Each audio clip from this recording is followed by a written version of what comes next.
It was a sort of family legend about my dad's uncles who were illegal racetrack bookies and also gangsters. And it was sort of snapshot stories that my dad gave me when I was a kid that he remembered, that gave me this glimpse into this amazing world that I thought someone has got to do this. And the more research I did, the more extraordinary that world really was.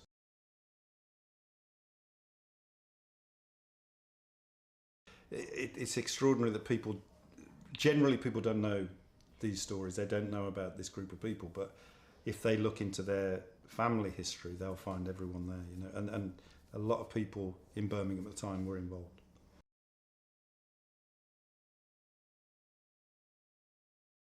Well, what attracted me really was just the writing. The writing was astonishing, and I hadn't heard of the story, and I was totally unaware of it. And the idea of playing this character for 6 hours was just such a challenge and such a gift.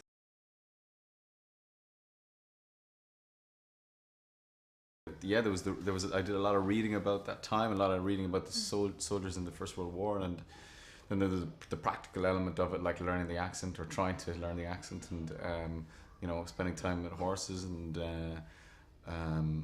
you know, we spent time at Romany gypsies, and just trying to make it as authentic and get inside the skin of the character as much as possible.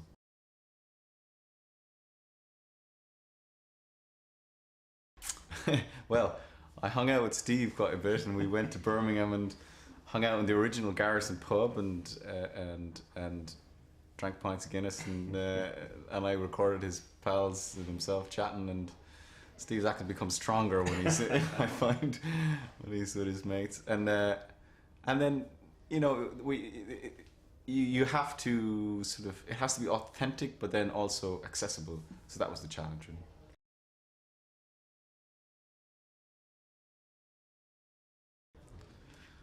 Well, unfortunately, we didn't shoot that much in Birmingham because the Birmingham that we were trying to portray doesn't exist really anymore, because it was pretty much destroyed in the Second World War. So it was mostly Leeds and Liverpool we shot.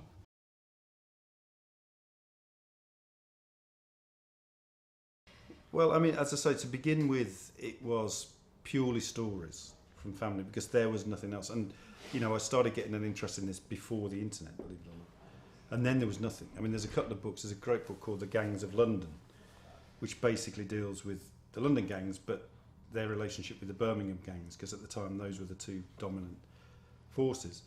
The internet now, you can find a little bit more about who the Peaky Blinders were. And as I say, the more research I did, the more I realised the extent of this world and this culture and the problem that, you know, was going on at the time.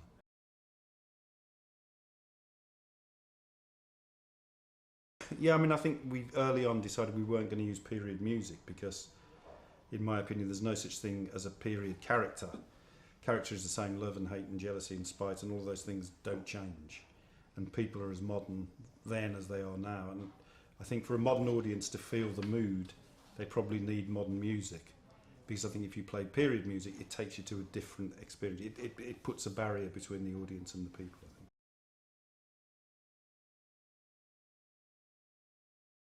Absolutely, absolutely. No, I was thrilled that they used, I mean, like Nick Cave and the White Stripes and Black Keys and a bit of Tom Waits in there. You know, these are all you know my favorite artists. So, and the fact that, you know, Nick Cave had to give us the thumbs up on the show was a big deal for us.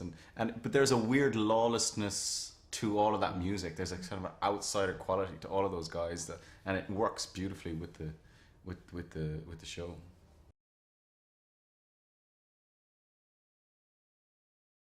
It's interesting because in America, exactly the same situation stood. They also had a lot of people coming back from the First World War.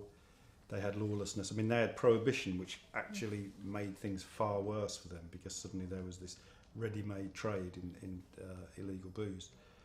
But it was a similar situation, and what's very intriguing is that the Americans have done so much with that short burst of activity, and we have done zero with it.